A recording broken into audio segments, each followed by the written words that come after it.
All right, so I'll be discussing to you now our pre-final project. So basically, our pre-final project is related to comprehensive discussion on selected topics of discrete mathematics. As per the objective, so I would like the students to engage in a comprehensive discussion of their prepared topic related to discrete math, as this exercise aims to deepen your understanding, reinforce theoretical concepts, and foster collaboration among students. So you'll be working by pair. Yun yung unang kailangan gawin, and I suppose already have your pair following yung ating mga um, drill problems na ginagawa natin for our subject. So ensure that there is diversity in the pair and pairing students with varying levels of proficiency in our subject. So I also encourage students to collaborate effectively, respecting each other's perspectives and contributing equally to the discussion. So ito yung mga selected topics na in-enumerate ko, example topics, pero pwede kayo mag-go beyond naman with this topic selection. So yung prefer ko sana yung mga topics na hindi halos natin na-cover kasi nga sobrang lawak naman ng discrete mathematics. So these are some of the suggested topics lang po sa theory, logic and propositional calculus, graph theory, combinatorics, probability theory, number theory, relations and functions, automata theory and formal languages, cryptography, algorithms like this na related din yung iba sa cryptography, Boolean algebra and logic gates, discrete structures in computer science, formal methods, game theory, linear algebra, coding theory, algorithm analysis and complexity theory, databases and SQL, and many more.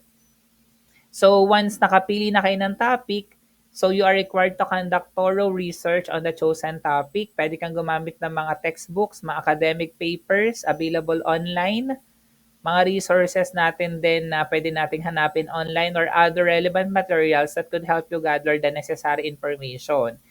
Then you could also prepare comprehensive notes that highlight the key discussions, theorems, proofs, and applications related to your chosen topic. And then, you will schedule a dedicated session to engage in a comprehensive discussion on your selected topic. So you will present your findings, insights, and analysis supposedly to the class, pero ang na-require ko na lang sa inyo is to prepare a simple PowerPoint slides. And then, so presentation should be clear, concise, and well organized. So I would appreciate kung ang nilagay natin sa slides more of diagrams or examples para madaling maintindihan yung concept or yung theory na dinidiscuss natin instead of putting heavy text. And then emphasize real-world applications or relevance to our course wherever possible. And then, di na natin makukover yung Q&A, probably in our final project na lang. So you'll be evaluated based on the depth of understanding you have demonstrated in the slides, the clarity of your presentation, engagement with the topic, and hindi ko na makukover yung ability to answer the questions. Also, the peer evaluation. Ako na lang yung magka-counter check ng sasubmit po natin na presentation PowerPoint. So you are required to prepare a written report that summarizes the findings, including the key concepts, explanations, and any additional insights gained during the discussion. So it has to be well structured, properly referenced. So make sure na yung references natin nakalagay and reflects the collaborative effort of the pair. So already set the deadline. In your case, you're gonna be submitting by next week na po sana. And then, kung kailangan natin ng support and guidance or clarification or question, feel free to ask. As for the conclusion naman, conclude the pre-final project with a reflection session, allowing students to share their learning experiences, challenges faced, and insights gained. Emphasize the importance of discrete math in computer engineering and relevance to real-world applications. So by following these instructions, you'll be able to engage in a collaborative and comprehensive exploration of selected topics in discrete mathematics, fostering deeper understanding and critical thinking skills essential for their academic and professional growth in computer engineering. So relative to that, ito yung next activity na kailangan nating gawin. This is, I think, the final requirement. So Dito, program development ang gagawin natin still for the selected topic na related sa discrete mathematics pero sana meron siyang concrete na application. So, ang ating objective is to engage group of students. Diba sabi ko kanina, you'll be working na with 4 members to develop a program that applies concepts from selected topics of discrete mathematics. If you are working, then you would like to apply this program na meron ding relationship sa discrete mathematics to a real life application in your industry or work, pwede naman po. I would appreciate that. The project aims to reinforce theoretical knowledge through practical implementation while encouraging students to identify and specify concrete applications for their program. So you'll be working as a group. Sabi ko nga kanina, kayo yung bibigyan ko uli ng power to select your group mates. Then gawa na lang ulit tayo ng thread doon sa ating GC kung sino yung mga magkakagroup with 4 members. And then yung 4 na members na yon, iisip ulit kayo ng topic. And then you also have to identify the application of your chosen topic. So example of topics and applications are the following. Halimbawa, dun sa graph theory, so develop a program to find the shortest path in a transportation network for route optimization.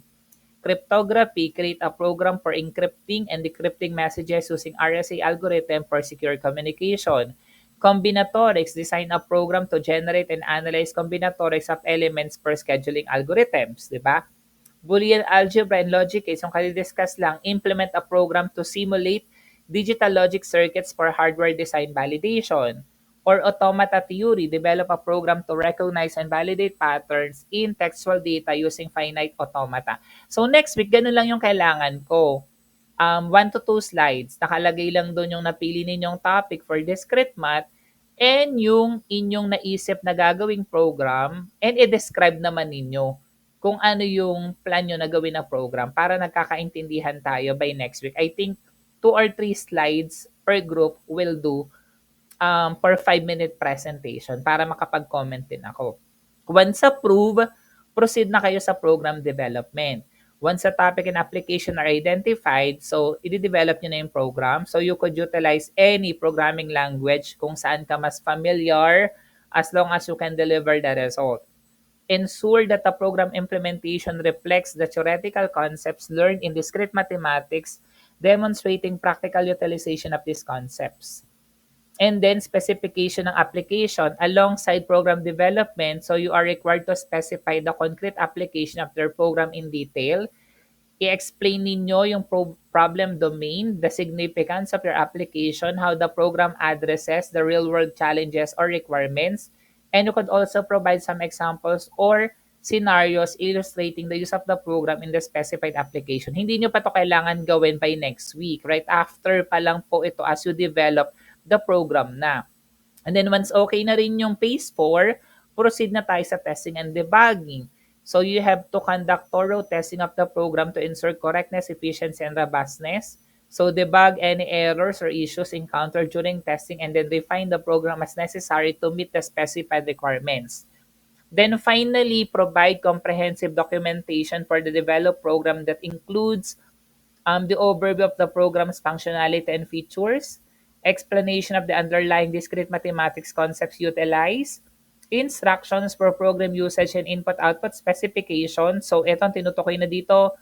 Ano yung mga ginamit natin na input variables, output variables, kung may mga internal signals ka, ano-ano yon. So, what are those signals for? So, description of the concrete application and its significance. Each documentation is clear, well-organized, and accessible for future reference. So, we'll schedule a presentation session para ma-present ito ng bawat grupo. They will demonstrate your program and concrete application to the class. So, presentation should include a walkthrough of the program. Pwede kang gawa ng video if you would like to show us kung paano gumagana yung program. And then explain mo sa amin yung functionality, input-output examples, and then relevance to the specified application. Then we'll also encourage interactive discussions by questions and feedback from the attendees and of course from your professor. So you'll be evaluated based on the effectiveness of the program to address a specified application. adherence to programming best practices, clarity of the documentation, and quality of your presentation. So we'll also encourage peer evaluation to promote accountability and constructive feedback among the students and provide feedback and suggestions for improvement to each group to enhance your learning experience. So you are required to submit the program code along with the documentation before the specified deadline. So initially, ang sinet ko naman po dito ay May 5. And then, ensure the submission adheres to the provided guidelines and includes all necessary components for evaluation. As per the conclusion and reflection, conclude the final project with a reflection where the students can share their experiences, challenges faced, and lessons learned throughout the development process. Emphasize the importance of practical application and interdisciplinary collaboration in solving real-world problems using concepts from discrete math and computer engineering. So at the end of this, students will be engaged in hands-on application of discrete math concepts through program development, fostering deeper understanding, practical skills, and appreciation for the relevance of theoretical knowledge in computer engineering.